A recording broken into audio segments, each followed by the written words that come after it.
একটা কথা বলা হচ্ছে, সন্ত্রাসবাদীদের ভারতের হাতে তুলে দিতে হবে, সন্ত্রাসবাদীদের ভারতের হাতে তুলে দিতে হবে। বড় ব্রেকিং এই মুহূর্তে, আরো জানিয়ে রাখি, সন্ত্রাসবাদীদের ভারতের হাতে তুলে দিতে হবে।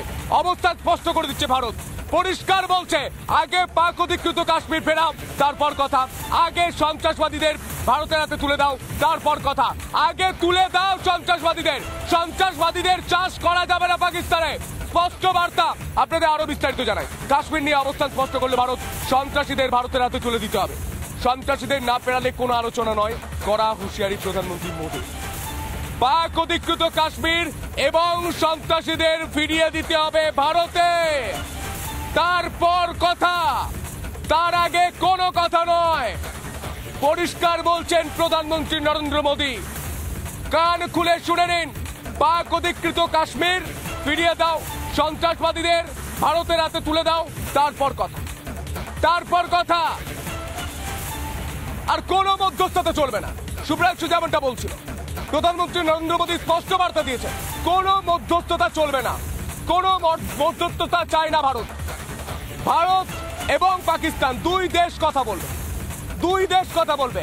পাক অকুপাইড কাশ্মীর, পাকিস্তান জোর করে কাশ্মীরের যে অংশ অধিগ্রহণ করে রেখেছে, সেই পাক অকুপাইড কাশ্মীর, পাক অধিকৃত কাশ্মীর, তা ভারতকে ফেরত দিতে হবে। ভারতকে ফিরিয়ে দিতে হবে সন্ত্রাসবাদীদের, সন্ত্রাসবাদীদের ভারতের হাতে তুলে দিতে হবে। স্পষ্ট বার্তা, স্পষ্ট বার্তা। আমরা কিছুক্ষণের মধ্যে শুভ্রাংশুকে পেয়ে যাবো নিউজ রুম থেকে। শুভ্রাংশু যেমনটা বলছিল, পরিষ্কার বার্তা দিচ্ছেন প্রধানমন্ত্রী নরেন্দ্র মোদী, পরিষ্কার বার্তা দিয়ে তিনি বলছেন কোনো মধ্যস্থতা চায় না। পাক অকুপাইড কাশ্মীর ফিরিয়ে দিতে হবে এবং যে সন্ত্রাসবাদীরা রয়েছে তাদের ফিরিয়ে দিতে হবে। শুভ্রাংশু রয়েছে, শুভ্রাংশু তুমি যেমনটা বলছিলে, পাক অধিকৃত কাশ্মীর ফিরিয়ে দিতে হবে, সন্ত্রাসবাদীদের ফিরিয়ে দিতে হবে, তবেই কথা। আর কোনো এরকম কোনো কথা হচ্ছে না, মানে যেটা বলে ডিপ্লোমেসি, কূটনীতি যেরকম কথাবার্তা হয় সেরকম কোনো কথাবার্তা নেই, সরাসরি খোলাখুলি কথা। ভাই কাশ্মীর আগে ফেরত দাও, কাশ্মীর আগে ফেরত দাও, তারপর কথা হবে। কাশ্মীর না ফেরলে তুমি আমার জিনিস দখল করে রেখেছো, কি করে দখল করে রেখেছো? এটা আমাদের জীবন ধরে দেখুন না, আমাদের বাড়ির সামান্য জমি টমিগুলো দেখুন না, তুমি দখল করে রেখেছো, দিয়ে বলছো কথা বলবো, আলোচনা করব। আমার জিনিস তুমি নিয়ে নিয়েছো, জঙ্গি দিয়ে, সন্ত্রাসী দিয়ে, উগ্রপন্থী ঢোকাচ্ছ ঘরের মধ্যে আমাদের, যখন তখন ইচ্ছে হচ্ছে আক্রমণ করছো, হামলা করছো। সেই একই ঘটনা করেছে। আবার বলছি কি মধ্যস্থতাকারী, এটা শিওর ছিল, এটা সবাই জানতো। পাকিস্তানি আলোচনার আগের দিন যেটা করবে, এরা বলতে শুরু করবে যে আমার একটা মধ্যস্থতাকারী হলে ভালো হয়, একটা তোমার আমার কাশ্মীর নিয়ে আমরা আলোচনা করব, কাশ্মীরিদের অধিকার থাকতে হবে, কাশ্মীরের অধিকার থাকতে হবে। এই জায়গাগুলো নিয়ে যেটা হচ্ছে, এমন একটা জায়গায় দাঁড়িয়ে আজকে মোদি সরাসরি যেটা জানিয়ে দিল, সব খোলা বলে দিল কোনো রকম আলোচনা নয়।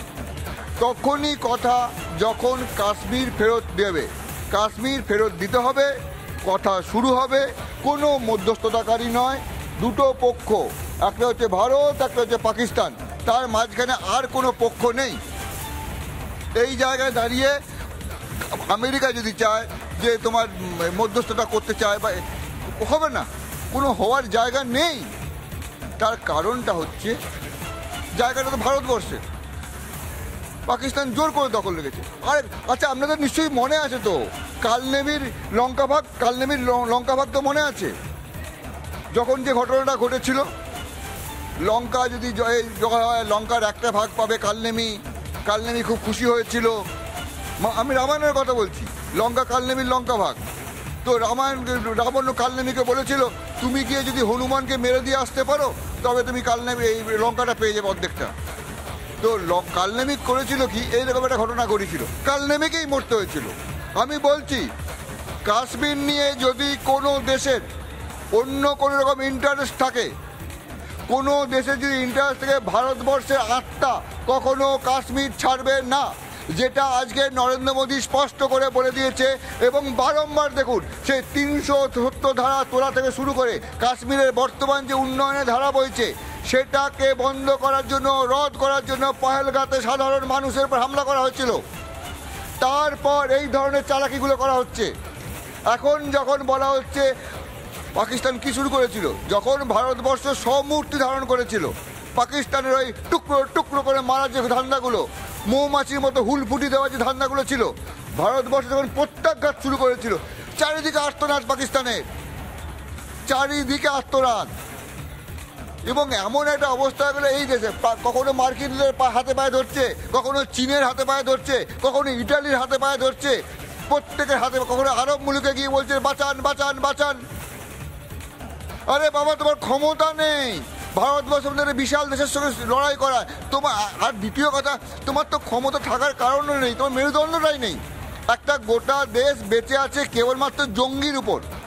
যে দেশের মিলিটারি যে শাসন, তারা শাসন, মিলিটারি যারা আছে তারা গণতন্ত্র চালাবে বলছে, মিলিটারিরা বলছে আমরা রাজনৈতিক নেতাদের মতো আচরণ করব।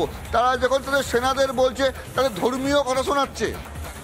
যারা প্রধানমন্ত্রী এরা, তারা কি বলছে, তাদের যে আলোচনার স্তর, তারা সামান্য ক্লাবে যেরকম হয় সেরকম কথাবার্তা বলছে। সঙ্গে থাকো, এই মুহূর্তে আরো একটা ব্রেকিং আপনাদের